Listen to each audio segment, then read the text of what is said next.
Ruostumattomissa säiliöissä on muutamia etuja verrattuna muista materiaaleista, esimerkiksi muovista ja lasikuidusta valmistettuihin säiliöihin. Ensinnäkin tietysti kestävyys. Se on moninkertaisesti kestävämpää kuin muut materiaalit.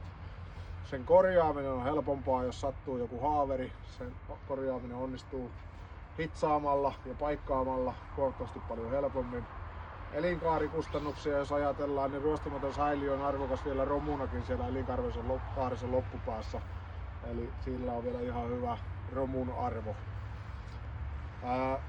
Meillä vielä vahvuutena ruostumattomissa säiliöissä on se, että asiakas saa säiliönsä juuri sen värisenä kuin haluaa. Eli jos sinulla on sininen kuorma-auto, saat siihen sinisen säiliön. Jos sinulla on keltainen kuorma-auto, saat siihen keltaisen säiliön.